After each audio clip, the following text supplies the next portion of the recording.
Di pertemuan pertama itu ternyata kita sama-sama punya love language, physical touch. Kita gandengan tangan, dia cubit pipiku, tangannya di pinggangku, dan kepalaku di bahunya. Dari situ aku ngira kalau dia juga ada ketertarikan ke aku.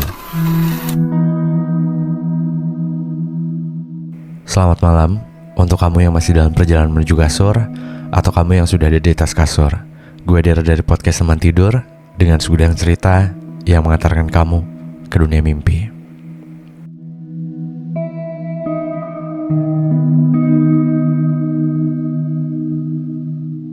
Hai, balik lagi bareng gue Dera di podcast Teman Tidur.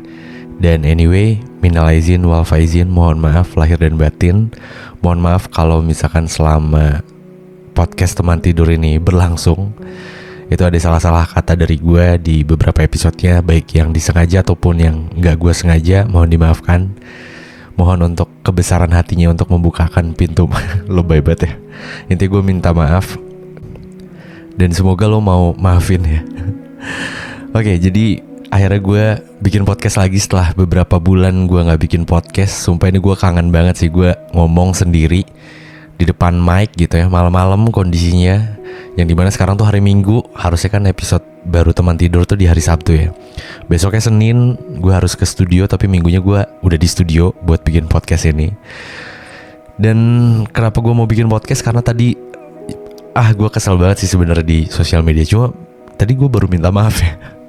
Gak, gue keselnya lebih ke kayak video yang muncul di TikTok gue aja sih, tentang ada salah satu kebijakan dari pemerintah yang intinya ngehapus perpisahan anak sekolah kalau nggak salah ya, kayak wisuda gitu. Gue juga nggak tahu sih itu perpisahan atau wisuda gitu yang dihapusin, khususnya di anak SMA gitu. Tapi ini berlaku di wilayah Jawa Barat doang, setahu gue ya. Itu kebijakan di wilayah itu. Tapi koreksi gue kalau gue salah. Yang intinya ada orang yang speak up, anak remaja yang bilang dia keberatan gitu untuk dihapuskan. Awalnya gue mikir kayak ya udah, pas lihat video dia protes itu masih kayak ya udah gitu. Ya setiap orang kan berhak gitu ya untuk ngomong, beropini gitu, menyampaikan pendapatnya, nggak masalah. Cuma pas gue lihat dialog dia sama salah satu pejabat pemerintahan gitu, pas ditanya-tanya itu gue mulai agak gedek sih lihat tingkah lakunya dia yang sebenarnya dia kritis, bagus, gue suka banget, cuma nggak objektif. Maksudnya kayak nggak fokus sama topik pembicaraannya. Cuma ya nggak masalah karena emang masih muda juga. Cuma dari situ gue kayak bukan sih, maksudnya kayak apa ya, nggak tahu ya, gue jadi kayak terlalu kolot kali ya sekarang. Anyway, sorry banget, ini gue lagi pilek juga ya, kemarin baru sembuh gitu.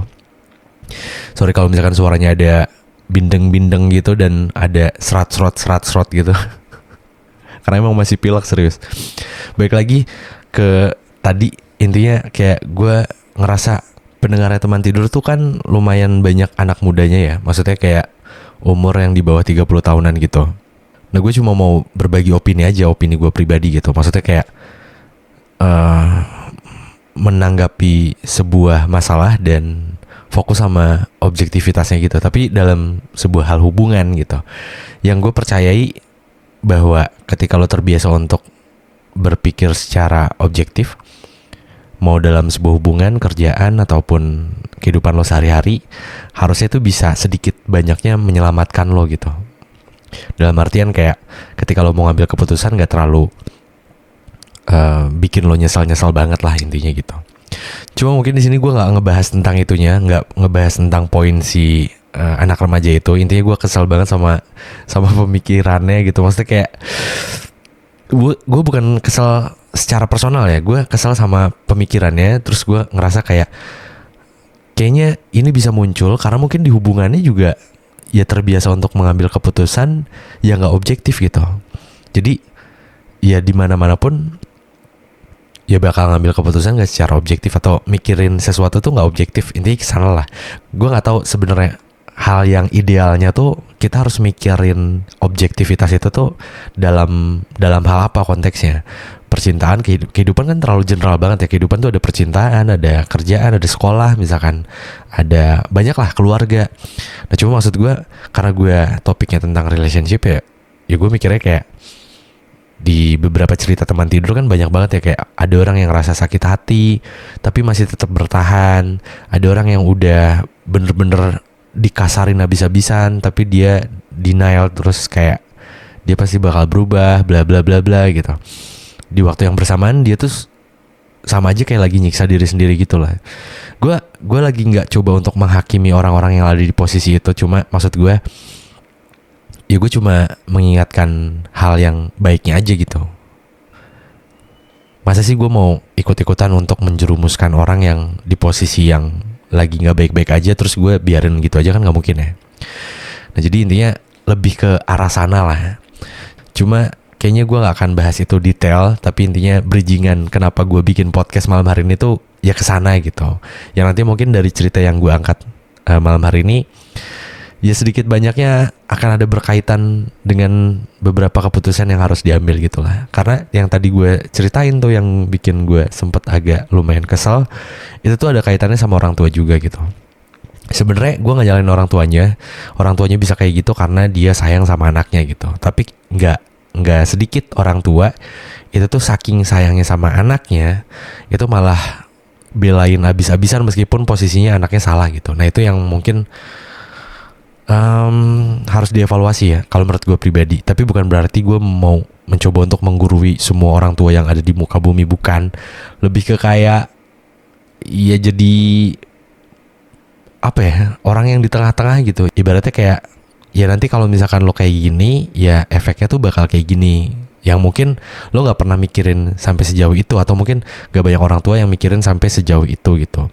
Bukan berarti gue udah mikirin sampai sejauh itu juga, tapi ya intinya kayak gitulah. Ribet banget gue ngomong. Oke, langsung aja ke ceritanya, karena gue sempet di komen juga di episode yang sebelumnya katanya terlalu lama bridgingnya, katanya mana ceritanya. Oke, gue gak mau terlalu lama-lama. Malam hari ini gue mau bawain satu cerita yang udah gue pilih dari website teman tidur. Dan orang yang punya ceritanya namanya udah disamarin sama dianya sendiri, namanya Ais. Biar gak terlalu lama, gue langsung masuk aja ke ceritanya. Halo Kak Dira, selamat malam. Kenalin, nama aku Ais. Cerita ini tertulis karena aku yang merasa bingung sebenarnya aku kenapa. Tahun 2020, aku putus dari pacarku yang temperamen parah dan hubungan kita yang toksik. Tahun 2024, awal kemarin bisa dibilang aku baru sembuh dari trauma. September kemarin aku gak ambil kelas kuliah dan milih magang di kota domisiliku. Di tempat magangku aku ketemu mentorku, di mana dia jadi satu-satunya cowok yang belum nikah di kantor. Awal-awal emang gak ada apa-apa, aku magang seperti biasa dan hubungan kita sebatas mentor dan anak magang. Singkat cerita, aku dan sebut saja Rizky tiba-tiba jadi sering komunikasi dan semakin dekat karena dia PIC atau PJ Project akhir anak magang dan aku ketua pelaksana projectnya. By the way, kita jaraknya 5 tahunan ya kak, lebih tua dia. Kita jadi banyak berkomunikasi tentang project, tapi semakin lama berkomunikasi kita berubah semakin intens. Kita jadi chattingan setiap hari, tahu kegiatan masing-masing setiap hari, kirim pap, dan lain-lain. Setelah beberapa minggu semakin dekat, kami keluar berdua untuk pertama kali. Di pertemuan pertama itu ternyata kita sama-sama punya love language, physical touch. Kita gandengan tangan, dia cubit pipiku, tangannya di pinggangku, dan kepalaku di bahunya. Dari situ aku ngira kalau dia juga ada ketertarikan ke aku. Kita keluar beberapa kali di luar jam kerja dan bahkan kita janjian berangkat lebih pagi dari jam masuk kerja biar bisa berduaan dulu. Ketika jam kerja pun tangan kita suka gandengan di bawah meja kak. Aduh. Dalam tanda kurung for your info, kita duduknya sebelahan, kata Ais. Di hari terakhir aku selesai magang, kita ketemuan pulang kerja. Aku ngasih buku kecil yang isinya ucapan terima kasih dan semangat. Beberapa jajan yang nama jajannya aku buat kata-kata di notes dan ditempel di jajanannya. Dan yang terakhir surat. Dia merasa aku ngasih hal yang terlalu banyak buat dia, jadi dia janjiin buat traktir aku nonton berdua. Minggu depannya kita nonton berdua dan dia masih seperti biasa, bahkan kita suap-suapan popcorn. Maaf alay ya kak, katanya dia geram aku makan popcornnya lama jadi disuapin. Beberapa minggu setelah nonton dia mulai berubah, jarang fast respon lagi, gak kirim pap lagi, bahkan dia gak sharing tentang kesehariannya lagi. Cuma aku kuat-kuatin buat terus komunikasi sama dia sampai dimana aku ngajak ketemuan lagi di awal Januari kemarin, yang ternyata itu jadi pertemuan terakhir kita sebelum asing. Aku merasa ketika ketemu dia udah beda, bukan Rizky yang biasanya selalu genggam tangan aku, rangkul aku, mainin pipiku. Waduh, dia jadi lebih dingin dan cuek, tapi masih banyak cerita. Sekitar 10 hari setelah ketemu, chatnya udah semakin dikit banget dari hari ke hari, dan pada akhirnya chat aku di read doang sampai sekarang. Mungkin itu kak cerita dari aku, makasih udah dibaca dan maaf kalau terlalu panjang. Aku cuma merasa bingung sebenarnya aku kenapa, apa yang salah dari aku, kenapa dia tiba-tiba berubah dan jadi cuek sama aku. Tapi aku lagi berusaha ikhlas, cuma memang belum berniat untuk melupakan. Notifnya masih aku bedain, chatnya masih aku pin, dan fotonya masih aku simpen. Karena aku ternyata udah sayang sama dia walaupun kisah kita singkat. Dan ceritanya selesai. Oke, ini menurut gue ceritanya menarik.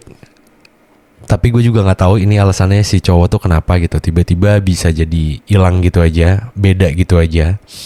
Cuma mungkin gue mau ngebahas karena mungkin ada beberapa dari lo yang dengerin episode malam hari ini juga lagi ngerasain hal yang sama.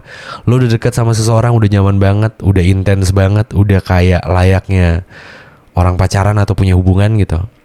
Tapi tanpa komitmen, tiba-tiba di kemudian hari lo sama dia tuh udah lost contact gitu aja gitu. Atau mungkin lost contactnya gak gitu aja tapi perlahan, kayak ada step by stepnya, kayak ceritanya Ais ini gitu. Awalnya masih sempat ketemu tapi udah mulai beda, udah cuek, udah gak kayak dulu lagi. Terus sampai pada akhirnya chatnya cuma di read doang. Nah sebenarnya yang salah siapa sih? Terus kalaupun ada salah, letaknya di mana gitu. Di sini disclaimer, gue nggak sedang mencoba untuk menggurui, tapi ini opini gue pribadi aja ya. Untuk lo yang suka dengerin podcast teman tidur mungkin udah tahu ya porsi gue di mana gitu.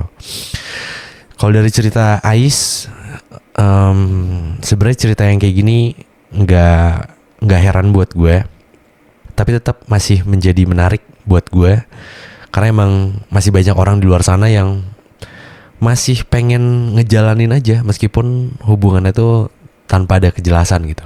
Sebenarnya nggak masalah banget lo mau nyaman sama seseorang tanpa adanya komitmen di awal tuh nggak masalah menurut gue. Dengan catatan lo berdua atau lo pribadi lah itu nggak keberatan kalau nanti di suatu hari salah satu dari lo, ya sebenarnya kalau dari lo kemungkinannya kecil ya, karena mungkin posisinya lo udah sayang atau udah nyaman gitu. Lebih ke lo harus siap kalau dianya udah nggak sama kayak dulu dan tiba-tiba ngilang gitu aja gitu, atau ya jadi asing aja gitu. Karena emang nggak ada kewajiban dia juga untuk ngejelasin, dan ya udah gitu. Kebayang gak sih lo maksud gue? Karena emang dari awalnya pun dibangun dengan hal yang emang nggak ada komitmen apa-apa gitu, hanya didasari dengan rasa nyaman satu sama lain gitu. Dan itu sekali lagi itu nggak salah menurut gue, fine aja. Cuma emang beresiko dengan hal-hal yang kayak gini gitu, kayak tiba-tiba beda dan ditinggalin.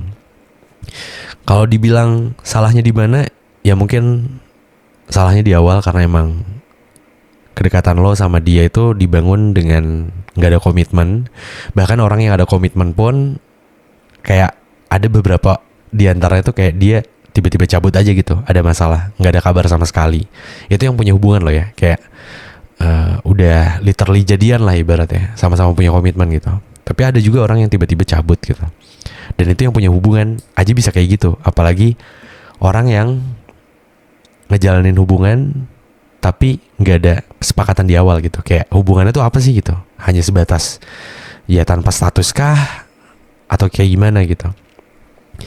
Nah itu agak terlalu riskan sih sebenarnya. Jadi semoga cerita malam hari ini tuh bisa lebih meyakinkan lagi buat lo yang mungkin sekarang posisinya tuh lagi ada di posisi yang sama gitu, kurang lebih kayak lo mungkin belum sampai di tahap yang menjadi asing, tapi lo masih di posisi yang sama-sama nyaman, cuma sama-sama lo nggak ada keluar dari mulut lo tuh tentang sebuah kepastian dalam sebuah hubungan gitu. Which is itu nggak apa-apa, sekali lagi asalkan lo sama-sama mau terima aja gitu. Kalau nanti di suatu hari ya lo bakal jadi asing sama orang yang lo udah ngerasa nyaman banget gitu. Terus beberapa hal yang lainnya ya sebenarnya gue juga nggak tahu ya, tapi ini overthinkingnya gue doang sih. Gue juga intinya nggak tahu nih kenapa ini cowok tiba-tiba langsung ngilang gitu aja gitu. Cuma kalau misalkan gue lihat dari kedekatannya sih, ya maksudnya hubungan Ais sama Rizky ini sampai di kantornya pegangan tangan tuh kayak menurut gue kayak jangan deh, janganlah. Maksudnya kan itu disengajain banget ya, pegangan tangan di bawah meja gitu loh. Yang sebenarnya nggak apa-apa gitu. Itu ya romansanya anak muda gitu, kayak menggebu-gebu gitu kan, kayak waduh. Ya nggak bisa dijelasin deh secara ini. Maksudnya gue juga nggak mau terlalu kolot banget gitu. Cuma emang pada aturannya ya itu salah gitu kalau menurut gue. Maksudnya salah tuh bukan kayak gue so egois kayak apaan sih salahnya di mana sih, orang nggak ketahuan juga gitu. Ya gue juga nggak tahu ya, tapi ini overthinking gue aja sih. Gue nggak tahu, bisa jadi ya ada salah satu orang di kantornya dia mungkin ngeliat gitu. Mungkin lo ngerasa masih aman-aman aja, tapi biasanya suka kecium gitu kan. Maksudnya kecium kalau di kantor atau di satu tempat, di sebuah ruangan yang sering banyak aktivitas itu kan nggak satu dua orang doang, ada orang lainnya juga kan. Ada aja biasanya yang ngeh kayak wah ini kayaknya lagi deket atau gimana. Dan mungkin takutnya apesnya lo pas waktu pegangan atau lagi berduaan atau apa, itu bisa jadi bahan obrolan gitu di kantornya. Dan mungkin Rizky ini jadi kayak ngerasa gak nyaman atau gimana, gue gak tahu. Bisa jadi ya karena itu juga. Cuma kalaupun emang iya karena itu, harusnya gak jadi masalah, karena kan posisinya lo udah gak magang di situ lagi. Jadi ya udah gitu, gak masalah. Cuma mungkin bisa jadi ya karena kecium itu ternyata lu juga kan nggak tahu ya, meskipun lu taunya dia belum married gitu, tapi bisa jadi dia pun lagi menjalani hubungan sama orang lain yang di kantornya dia juga mungkin, atau di luar kantornya dia yang lu nggak tahu gitu kan, bisa jadi gitu. Tapi itu jadi obrolan topik yang sampai akhirnya orang yang lagi deket sama Rizky lagi tuh tahu gitu cerita kedekatan lo sama Rizky. Paham gak sih lo maksud gue? Jadi kayak bisa jadi ada orang di kantor lo tuh cepu gitu, yang bukan cepu sih, apa ya, cepu tuh kayak terkesannya kayak jahat banget gitu. Ya intinya nanya lah kedekatannya gimana, terus sampai lah ke telinga si orang yang mungkin lagi deket sama Rizky juga gitu. Nah mungkin di situ mungkin Rizky mikirnya deket sama lo baru beberapa bulan, deket sama dia yang lain gitu itu udah lama atau gimana, gue nggak tahu. Ya bisa jadi karena itu juga gitu. Jadi ini overthinking gue aja sih, maksudnya kayak otak gue tuh traveling aja. Karena kan di ceritanya juga lo nggak ngejelasin juga, bahkan lo juga nggak tahu kan maksudnya gue salah apa gitu. Nah bisa jadi kayak gitu. Cuma sebenarnya ya kalau masalah yang apa ya, yang balik lagi ke yang pegangan tangan di bawah meja itu kan kemungkinan buruk ya. Kemungkinan buruk tuh maksud gue ternyata si Rizky ini punya gebetan yang lain. Maksudnya buruk versi gue lah intinya. Tapi bisa jadi kemungkinan yang kedua, taruhlah itu kondisi gak ada tuh, yang orang lain itu gak ada, tapi posisinya lo juga gak magang nih. Karena lo ngerasa nyaman dan diliputi rasa romansa, lo tuh sampai melakukan hal-hal yang sebenarnya itu melanggar aturan gitu. Paham gak sih lo maksud gue? Jadi kayak itu tuh terlalu beresiko. Taruhlah lu bukan anak magang dan kerja di situ, dan Rizky-nya juga sama kerja di situ gitu. Nah itu terlalu beresiko tindakan-tindakan yang kayak gitu kalau ketahuan sama teman kantor gitu. Pasti nggak tahu ya, gue sih nggak terlalu paham ya. Cuma di beberapa kantor atau perusahaan tuh kadang kalau sampai di jam kerja kayak mesra-mesraan gitu banget sih, bisa jadi itu kena teguran juga gitu. Nah itu kan terlalu beresiko untuk karir lo berdua gitu. Cuma maksud gue ini kan konteksnya masih hal-hal yang wajar lah gitu. Maksudnya wajar tuh bukan wajar ya, gimana ya, maksudnya yang gak terlalu wow banget gitu ya, pegangan tangan di bawah meja gitu, apa sih salahnya gitu. Cuma takut aja gitu dengan beberapa hal-hal yang kecil kayak gini yang mungkin lo nggak sadar, kayak ya udahlah gitu, tapi itu bisa berdampak buruk untuk karir lo ke depannya gitu, baik karir lo pribadi atau pasangan lo itu gitu. Kebayang sih maksud gue. Jadi kayak kadang ya gitu, ketika kita lagi jatuh cinta tuh semuanya dibutakan gitu loh, kayak ini salah bener yang mana tuh jadi kayak bias aja, abu-abu gitu. Nah semoga dengan adanya cerita malam hari ini ya semakin ngebuka pemikiran kita lebih luas lagi gitu. Maksudnya mungkin lo dengerin pendapat gue ini kayak ngerasa apa sih lo Der, kolot banget, maksudnya kayak gitu doang dipermasalahin. Gue nggak lagi mempermasalahkan, bukan. Balik lagi nih, cuma kayak overthinking gue doang aja, otak gue yang traveling aja. Maksudnya ini kalau misalkan kejadiannya posisinya bukan sama anak magang, sama-sama kerja di situ, takutnya itu awalnya ya itu kan beberapa bulan pegangan tangan, nanti lama-lama marahan, terus kayak jadi nggak profesional gitu di dunia kerjanya, satu tim pula misalkan. Nah itu kan bakal jadi ngeganggu ke performance lo berdua ya. Nah itu amat sangat beresiko sih kalau menurut gue. Dan ya mungkin itu salah satu alasannya kenapa ada beberapa perusahaan yang tidak mengizinkan karyawan itu saling punya hubungan atau menikah. Jadi kayak kalau misalkan ada yang menikah tuh harus keluar salah satunya. Ada beberapa perusahaan yang kayak gitu. Mungkin salah satu alasannya ya itu gitu. Takutnya ya ketika ada masalah itu jadi ngeganggu kerjaan lah gitu.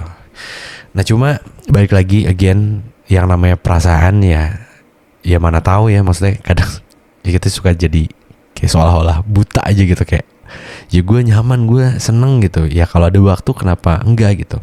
Cuma sebenarnya itu balik lagi gimana lo masing-masing sih. Kalau emang lo masih ngerasa nyaman kayak gitu ya nggak masalah, monggo. Cuma ya tadi yang gue sampein aja, lo harus pikirin beberapa hal yang mungkin lo nggak pernah kepikiran juga gitu. Ada karir lo yang di situ dipertaruhkan juga gitu, yang dimana ya lo tau lah sekarang kondisinya tuh ya kalau lihat sekeliling tuh kayak dibilang gak susah ya lagi susah, dibilang susah ya gak susah-susah banget, gimana ya, ya pokoknya kayak gitulah, gak jelas lah. Jadi kalau bisa sih buat lo yang lagi kerja, lo lagi kuliah, fokus sama apa yang lo lagi kerjain sekarang. Tapi mungkin buat lo yang lagi kuliah, better lo coba cari beberapa pengalaman gitu. Kalau bisa lo ambil kerjaan sampingan yang dimana itu adalah bisa ningkatin potensi lo punya, mending ambil aja sambil kuliah gitu. Untuk jaga-jaga ketika lo lulus nanti, lo jadi udah ada banyak experience gitu. Ini sedikit wejangan aja ya, bukan wejangan ya, kayak kolot banget gue. Sedikit tips nggak tuh, biar lebih smooth. Karena emang kondisinya sekarang lagi ya kayak gini lah, lo tau sendiri. Ya intinya kalau dari gue, dari cerita yang ini, semoga dengan adanya episode malam hari ini lo bisa lebih objektif lagi untuk mengambil keputusan ya. Ketika lo lagi mikirin sesuatu, lo mau ngambil keputusan, lo harus benar-benar pikirin objektivitasnya. Jangan terlalu sering ke distract sama perasaan, sama apa ya, stigma-stigma yang kayak sebenarnya itu bukan aturan pasti gitu. Jadi lo nggak mesti turutin juga. Kayak misalkan ya namanya cinta tuh butuh pengorbanan, jadi harus bla bla bla bla bla, harus semuanya dikorbanin gitu. Enggak juga, enggak kayak gitu konsepnya gitu. Karena ya kalau emang konsepnya kayak gitu, mending cintanya jangan sama pasangan, mending cintanya sama orang tua aja dulu, yang udah jelas lebih lama sayang sama lo, lebih lama juga pengorbanannya. Ya udah korbanin aja buat orang tua gitu, ngapain buat pasangan. Kolot kan gue, makin kolot gue pikirannya. Gak tau ya, tapi gimana ya gue ngejelasinnya. Mungkin ini akan menjadi sesuatu yang menarik sih. Gue dengerin episode gue yang sebelumnya, itu kayak menentang beberapa episode, nggak semuanya, kayak menentang beberapa pemikiran yang bukan menentang sih, lebih ke kayak gue harus bisa lebih tegas deh, nggak yang harus dibelokin gitu. Kayak ya kalau lo sedih nggak apa-apa, ikutin aja sedihnya, ya itu nggak apa-apa sebenarnya, cuma ya jangan terlalu lama gitu. Kebayang gak sih? Jadi kayak ini bener-bener kayak gue tuh bikin podcast ini udah lebih dari 5 tahun ya. Ya nggak sih, 2019 sampai 2025 itu tuh kayak banyak tumbuh kembang gue, khususnya dalam pemikiran dalam sebuah hubungan ya. Kayak oh ternyata gini ya. Terus lebihnya lagi sekarang tuh gue udah married dan gue udah punya anak gitu. Ini kolot banget buat lo yang mungkin sekarang belum married dan belum punya anak. Kayak kedengarannya bakal terlalu klasik gitu. Gue lebih sering beberapa episode ke belakang tuh orang tua. Gue tuh baru menyadari itu semua ketika gue udah ada anak sekarang gitu. Ya sebenarnya sebelum ada anak gue menyadari orang tua tuh betapa sayangnya banget gitu. Tapi serius deh, nggak tahu ya, sekarang tuh gue ngerasa kayak bukan nggak ikhlas ya, lebih ke kayak gila ya, ternyata pengorbanan orang tua tuh gede banget ya gitu. Maksudnya gue jadi kayak apa yang gue lakuin sekarang ke anak gue sama istri gue, itu tuh jadi kayak langsung kepikiran gitu ke orang tua gue zaman dulu. Kayak anjir, ternyata orang tua gue dulu kayak gini, pengorbanannya gila banget ya gitu. Paham gak sih lo maksud gue? Jadi intinya sih ya lebih ke kayaknya semua orang tuh bakal ada momen yang sama kayak gue sekarang gitu. Mungkin ya kayak ada fase dimana lo tuh udah melewati fase-fase ya masa-masa muda lo itu yang mungkin beberapanya banyak kesalahan gitu. Tapi pas udah kesini kayak mikir, iya gue bego banget ya dulu kayak gini gitu. Terus kayak menyanyiakan orang tua. Terus ya banyak hal-hal yang mungkin gue gak bisa sebutin satu-satu. Yang intinya gila ya, ternyata pengorbanan orang tua tuh gila banget lah intinya. Dan gue agak miris aja ketika lo punya hubungan sama seseorang, mending gitu ya kalau misalkan orang itunya benar gitu. Tapi orang yang gak benar terus lo bener-bener gak mikirin orang tua, tapi lebih milih pasangan lo, itu keterlaluan banget gitu. Maksudnya pengorbanan orang tua yang udah puluhan tahun gitu hilang gitu aja cuma karena seorang pasangan gitu. Paham gak sih lo maksud gue? Terus kayak orang tua yang udah puluhan tahun coba untuk ngebahagiain lo, nyukupin semua kebutuhan lo, tapi lo tiba-tiba sedih-sedihnya ketika lo putusin sama pacar gitu. Kayak anjir, gue udah nyenengin lo dari awal, dari lo lahir sampai gede gitu. Terus lo sesedih ini ketika ditinggal. Maksudnya sedih ini tuh maksudnya sampai gak mau kuliah, amit-amit ya, kayak jadi malas kerja atau apalah. Itu kan di posisi orang tuh pasti bakal bete dan kesal banget gitu. Maksudnya kayak ya kesal aja gitu ngelihat anaknya yang dia sayang tiba-tiba harus sedih gitu aja karena orang lain gitu. Itu pasti bakal jadi sedih juga orang tuanya gitu. Ini kalau dilanjutin lagi ini kayaknya terlalu subjektif ya, lebih ke kayak guanya. Tapi intinya ya tuh, semoga lo bisa lebih mikir bijak lagi. Tapi again di sini gue bukan lagi nyalahin Ais atau nyalahin siapapun itu, bukan, lebih ke kayak ngingetin aja sesama teman aja gimana sih, kayak kalau emang ada yang salah ya dibenerin, kalau emang ada yang bener ya dibagusin, maksudnya dipertahanin gitu. Gitu sih kurang lebih. Dan ya oke, mungkin untuk episode malam hari ini dicukupkan sekian. Dan buat lo yang mau cerita juga sama kayak Ais, itu bisa banget lo bisa kirimin ke website teman tidur atau lo bisa kirim email. Kalau emailnya tuh di hai.temantidur@gmail.com. Kalau websitenya di www.temantidur.id.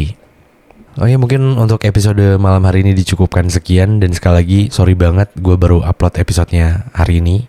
Semoga lo mau maafin ya. Dan sampai jumpa di episode-episode selanjutnya. Gue dari podcast Teman Tidur dengan suguhan cerita yang mengantarkan kamu ke dunia mimpi. Good night.